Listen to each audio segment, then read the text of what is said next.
Thank you at magandang hapon po, maupay na kulog, hato nga tanan.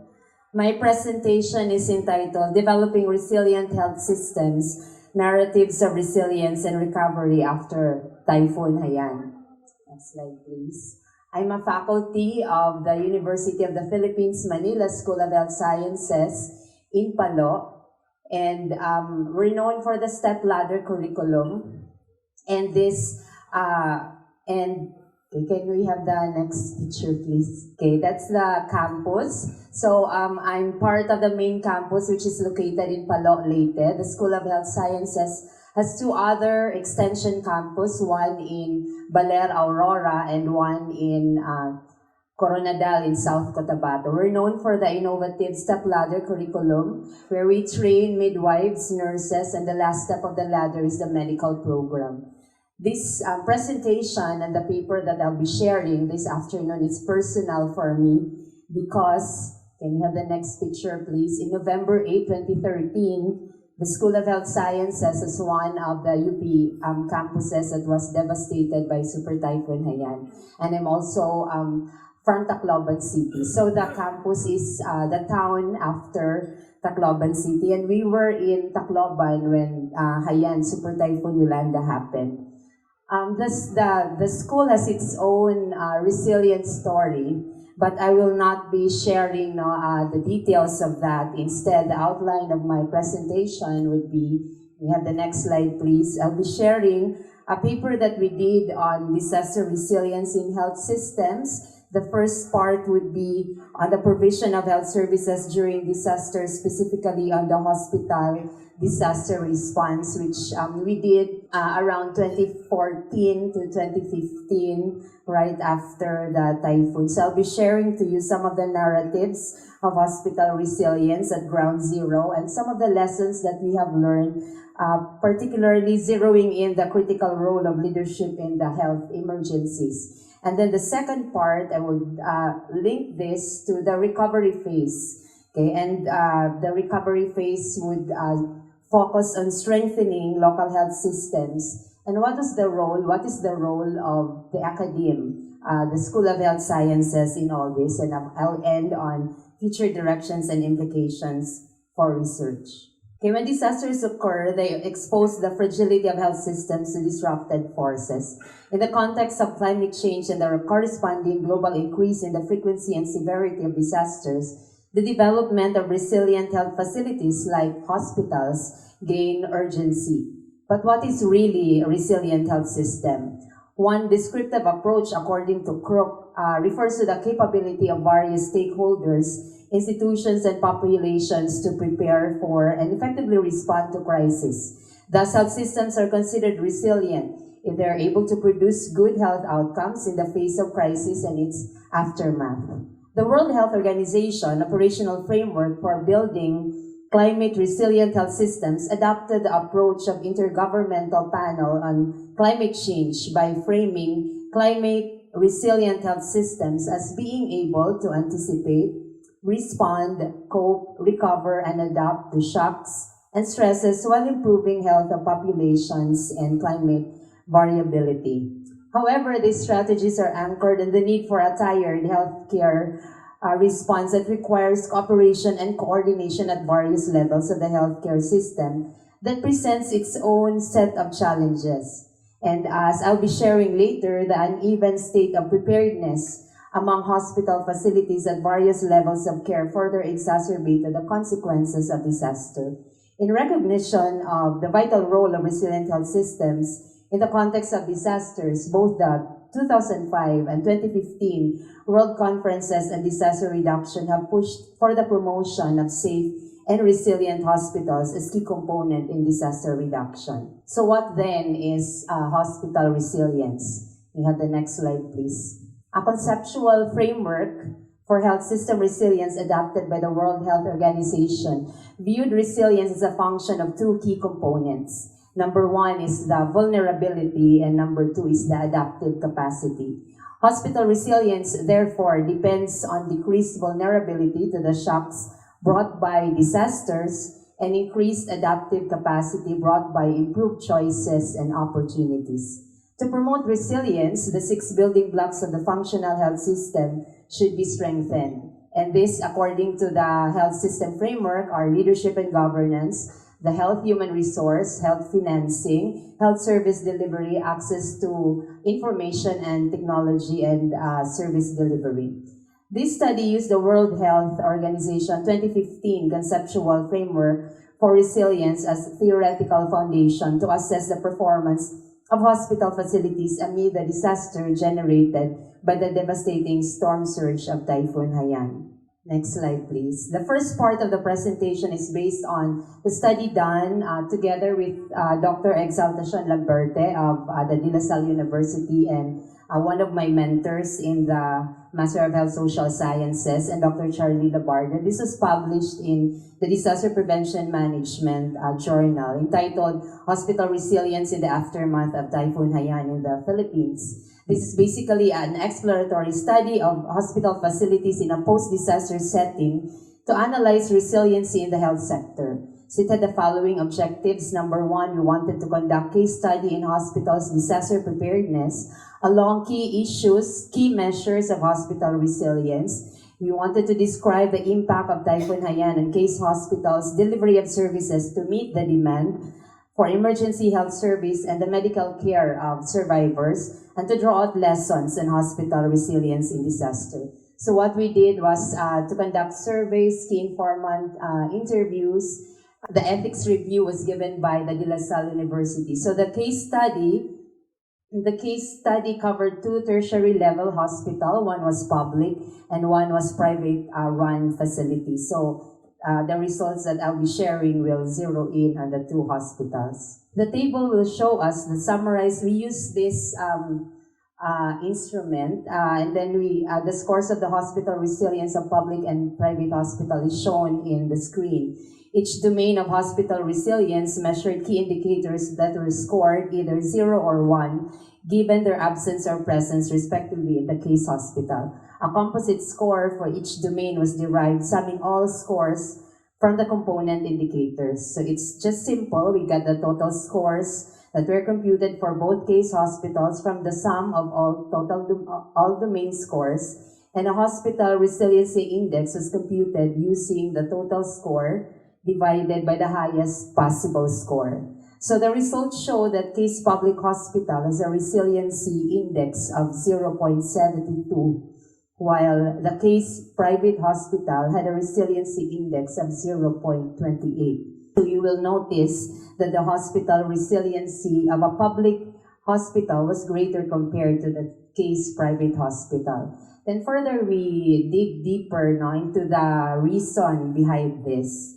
So we looked, we did the qualitative part of the study. So the health, in terms of vulnerabilities, okay, can you move to the next slide, please?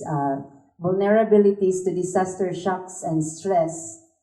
Okay, it was noted that health workforce capacity was limited by ineffective disaster training preparations. Okay, almost all the respondents in the public case hospital had received some form of disaster-related trainings, except from the respondent from the dietary section, yung kitchen po, yung tagaluto. However, the trainings were not up to date, with no provisions of continuing capacity building and enhancement. It was even worse for the private hospital, where most of the respondents did not have any recent disaster-specific training. One frontline service department did send people to train on disaster preparedness prior to Typhoon Haiyan. However, it was not cascaded to the rest of the hospital or integrated into existing disaster preparedness plan. Okay, so we even had some of the quotations. We didn't have any training, but we had 2 doctors in charge of disaster trainings. They were supposed to re-echo the training, and they attended in 2012. Haiyan happened in 2013. It was a year before that. Hindi lang nakascade. And then there was one who said, not really. We only had fire drill because it was needed in acquiring a building permit. So yun po yung status when Yolanda happened. Also, response to emergencies through established protocols for disasters were ineffective. Days prior to landfall of Typhoon Haiyan, most were already aware that a big storm was on its way. It was all over the news. Key informants from the case public hospitals who were critical personnel to the physical facilities disaster response were mostly not on duty when the storm surged, when the typhoon made landfall. So with the loss of road networks, nahirapan po silang bumalik. And similar narratives are seen in the stories of private case hospital. Preparations for the typhoon were the usual preparations. In fact, sabi nila, no, there was no institutional memory of Category 5. So that's true. I'm from Tacloban. Before Haiyan, nobody said no, that 100 years ago, a similar typhoon happened already in Tacloban. It only naging viral lang siya after Typhoon Haiyan. So yung mga preparations are just basically transferring of the equipment. The funny part was, yung equipment sa baba, nilipat sa taas, and without knowing no, na yung pinakaunang matatanggal was yung rooftop, and nobody expected really the storm surge to happen. So the water was way above the second floor of the hospital. And so there was no indication that people were aware of the danger that a strong typhoon posed. One informant recalled, "I did not even remember the word surge." And not even on television. So sabi pa nga ng ibang friends namin, kung ginamit nila yung tidal wave, we could have understood it than the surge. So again, how people explain. And these were already health professionals, people in the hospital. Some physician informants were still doing their patient rounds. So it's just like the normal thing, before days, a day before the typhoon, nag-rounds lang. Okay, and then, next slide please. Leadership vacuum was evident in the disaster governance structure of the incident command system. In the case public hospital, preparations started 3 days before the landfall with manpower, medical supplies and equipment readied in anticipation of the surge. Despite all the preparation, one informant narrated a scene of chaos and absence of cohesive functioning ICS. So sabi niya, when I arrived, all I saw were debris. I even thought that all was gone. That was the case of the private hospital. So if you've been to Tacloban, you'll be familiar with this. This is a famous tertiary hospital which was closed down now since Yolanda. People who were supposed to function in the roles designated for them in the health emergency management system did not show up. So others were assigned to take over. Similarly, in the private hospital, narrated similar case approach preparations for the typhoon. The management committee of the hospital met a day prior to Typhoon Haiyan to discuss preparations, but these measures did not withstand the violent winds and devastating surges. So the scene inside the hospital was chaotic. And as people from nearby communities sought refuge in the hospital. The internal crisis generated by the typhoon made it difficult for the hospital to resume operations until days after an external partner, MSF, took over the facilities and offered emergency health services.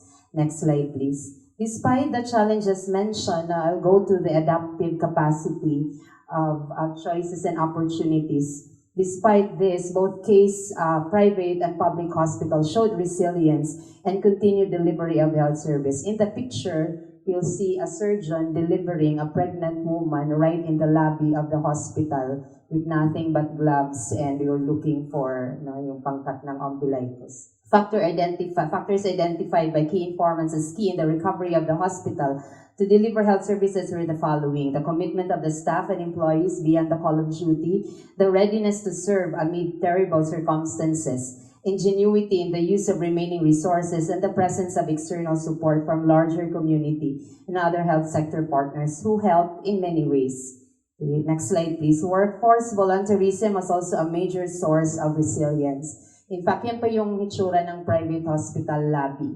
And then there were, according to the interviews, there were medical staff who volunteered. They stayed in their posts even after several days, walang reliever. And then there was a story of nurses who were they were stuck in the dorm at the back of the hospital. They were just clinging on the railways and ang tawag ng trusses ng rooftop for more than 3 hours. And when the water subsided, they went to the hospital and volunteered so the medical services could continue. Some of them looked for and raised resources to provide support in themselves. Yung iba, yung mga duties sa dietary section, they continued to cook, to provide food for the volunteers, doctors, nurses, and everyone who would come. Okay, sabi ng isa, one informant proudly pointed out that even if we're not trained, it was the commitment of the staff that made it possible to continue. So the next slide shows us the tenets of the MSF. They were the external partners, external support. There are many external support for both the public and the private hospitals. So the MSF hired the nurses who were there. They gave the salaries so that they will continue. So due to the extensive damage suffered by the private hospital, the priority was to clean the premises.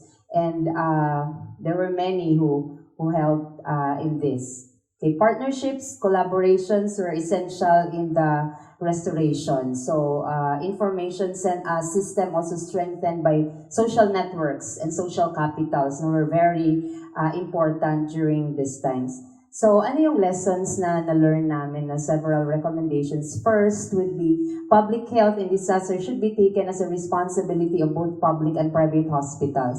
Thus, the government needs to fully support both public and private health facilities in the context of disasters. During disaster, wala na sana pong dapat private or government run facilities. They should cease to exist in terms of service delivery. Kasi parang sa studies, it was reflected that parang dun sa government yung mas maraming support. Both function to provide free emergency health services given to humanitarian imperative to save lives and preserve health of vulnerable population. Second, flexibility and adaptability of disaster preparedness planning and training to multiple disaster scenario should be the approach in fostering climate resilient health system. Of course, kailangan may mga adjustments din. Third, the conceptual construct of resilience should not be viewed as static concept in our theoretical framework of climate resilient health system. It should rather be viewed as an emergent process, and it's a dynamic, growing concept.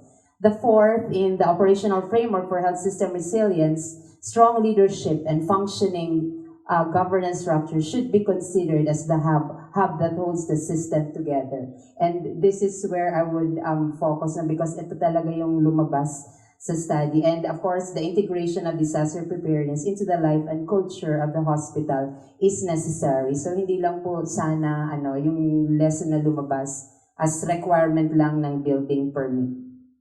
Okay, next slide please. So the second phase would be the recovery phase. Yung lumabas that leadership is important. So ano na ngayon yung naging direction ng School of Health Sciences?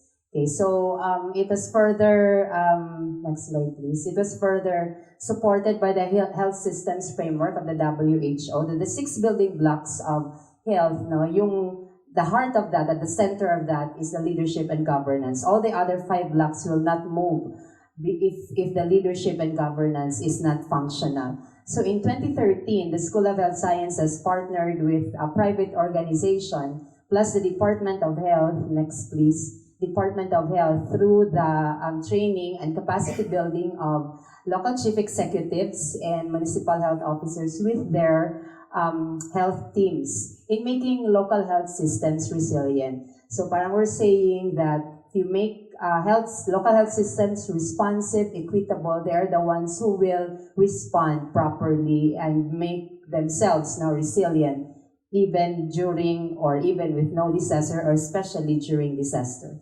Next slide, please. So the program was called Health Leadership and Governance. So this is a national program with the Department of Health.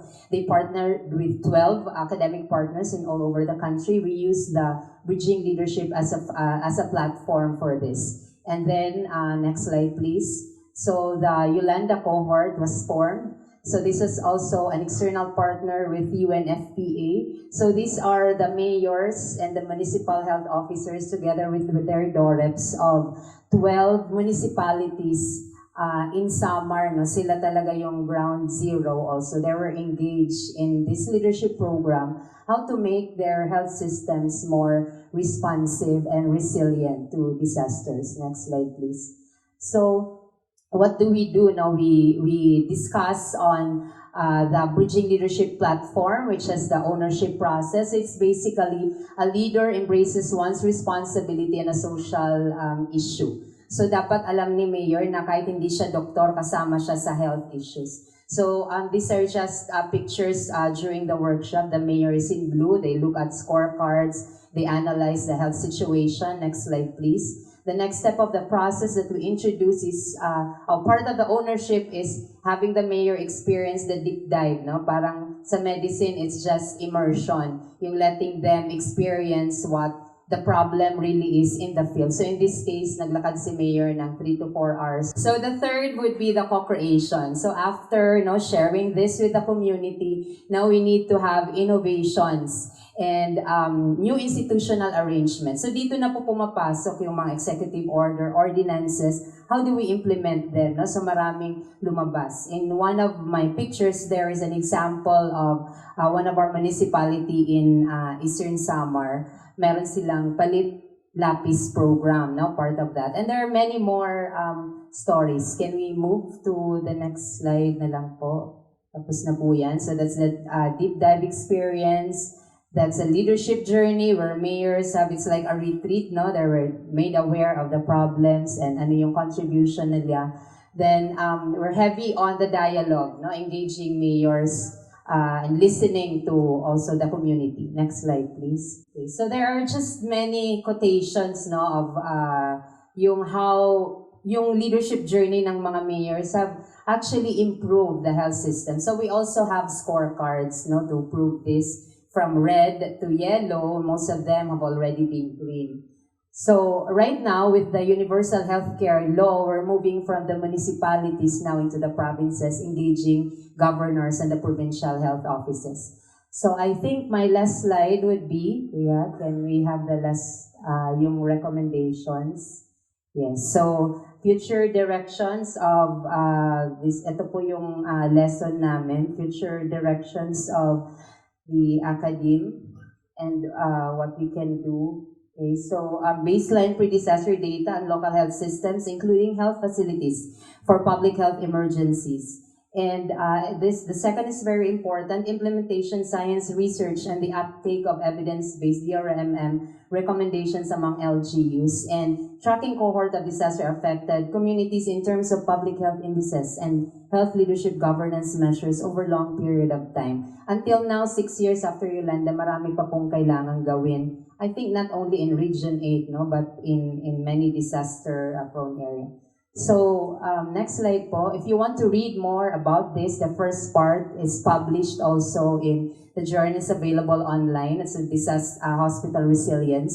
The second part on the health systems resilience is also published in the Philippine Journal of Social Development, where I did my doctoral study. So wala pa akong masyadong debriefing during Yolanda because sabi namin, bawal maging victim na. We need to stand up and work. My debriefing happened in 2015 when I enrolled in DSD. Dr. Luna was the director during that time. So pag marami po kayong hugot, you enroll in a PhD program, it will be easier for you to write all your papers and your dissertation.